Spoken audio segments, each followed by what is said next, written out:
नमस्कार, आप सभी का स्वागत है जम्मू लिंक्स न्यूज में और मैं हूं विशाल शर्मा। तो असेंबली इलेक्शंस में लगातार जो कैंडिडेट्स हैं उनके नामों की घोषणा हो रही है और क्योंकि समय अब ज्यादा नहीं है और कैंपेन के लिए हर एक कैंडिडेट जो है वो उत्सुक है और एज एक्सपेक्टेड अब बीजेपी की एक और लिस्ट जारी हुई है जिसमें फाइनली जम्मू कश्मीर भाजपा के अध्यक्ष रविंदर रैना जो है उनका नाम अनाउंस हुआ है और नौशहरा से उन्हें मैंडेट दिया गया है। विबोध गुप्ता को राजौरी से मैंडेट दिया गया है। ये एसटी के लिए सीट रिजर्व है। तो एज एक्सपेक्टेड, क्योंकि रविंदर रैना को लेकर पहले भी यही एक्सपेक्टेड था कि उन्हें नौशहरा से फील्ड किया जाएगा। हालांकि बाहू से भी उनके बारे में इस प्रकार की कुछ खबरें आ रही थी कि वो बाहू से भी फील्ड हो सकते हैं, लेकिन जो अभी नई लिस्ट जारी हुई है 6 उम्मीदवारों की, इसमें 4 जो हैं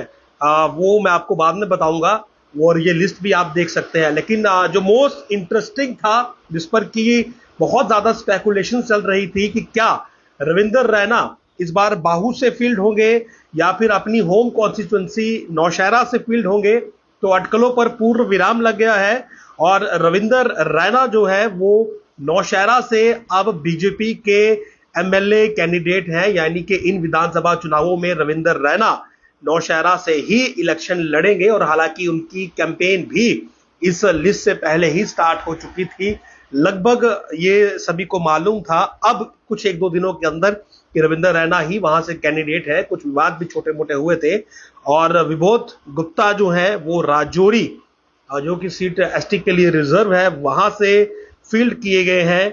और चारे शरीफ से जाहिद हुसैन है, खान साहिब से अली मोहम्मद मीर, ईदगाह से आरिफ राजा और लाल चौक से एजाज हुसैन।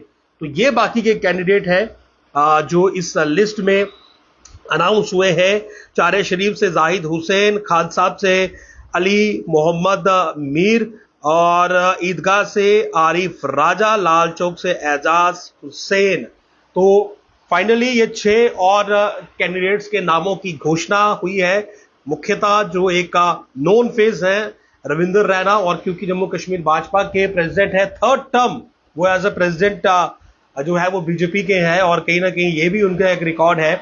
और काफी समय से, क्योंकि उनका अब ये तो होम ग्राउंड है, तो उम्मीदें तो पार्टी को होंगी कि ये सीट उनकी सेफ सीट है। हालांकि सुरेंद्र चौधरी आगे से कितनी टक्कर देते हैं ये देखना दिलचस्प रहेगा।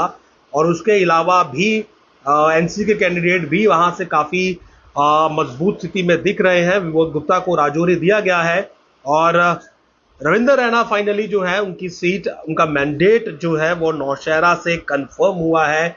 बाहू से अटकलें थी लेकिन अटकलें समाप्त हो चुकी हैं और रविंदर रैना की अब चुनावी कैंपेन, या यूं कहें कि अगला जो अब उनका टिल वोटिंग तक जो सफर रहने वाला है वो नौशहरा के इर्द गिर्द ही रहने वाला है। बाकी बची हुई सीटें जो हैं उन पर भी शायद पार्टी जल्द ही कैंडिडेट्स की घोषणा कर दे। लेकिन बहुचर्चित अगर आप कहें तो रविंदर रैना को लेकर काफी चर्चाएं चल रही थी, तो उन चर्चाओं पर पूर्ण विराम लग चुका है। नौशहरा से वो बीजेपी के जो है वो कैंडिडेट अब अनाउंस हो चुके हैं। नमस्कार।